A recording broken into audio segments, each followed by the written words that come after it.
ఒక Paytm batch పెట్టుకున్నారు. ఒక ఆర్గనైజ్డ్ క్రైమ్ దిశ. ఈ రోజు మీరు చూస్తే ఒక YSR Congress party AP digital corporation government organisation, ఇందులో మొత్తం మనుషులను పెట్టి ఒక ఐఆర్కి తయారు చేశారు. టాప్ ట్రాన్స్మిటర్స్ సెకండ్ లెవెల్, అక్కడి నుంచి third level Jagan connectivity connects, Jagan connect third, అక్కడి నుంచి మునుగళ్ళ హరీశ్వరెడ్డి, మిగిలిన వాళ్ళైతే అనఫిషియల్.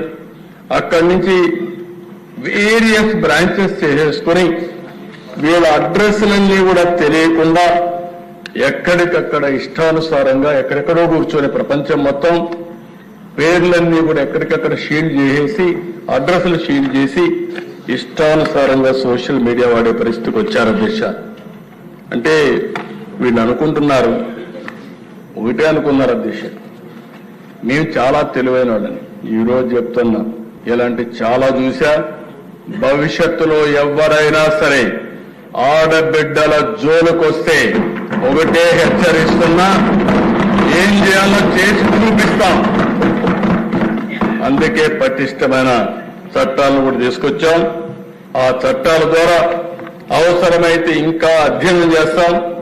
ప్రపంచం మొత్తం కూడా అధ్యయనం చేసిన తర్వాత ఇంకా పటిష్టమైన చట్టాలు తీసుకొచ్చి నేరస్తుల గుండెల్లో రైళ్లు పరిగెత్తించే విధంగా ఇక్కడ లా అండ్ ఆర్డర్ మెయింటైన్ చేస్తామని చెప్పి కూడా నేను మీకు తెలియజేస్తున్నాను.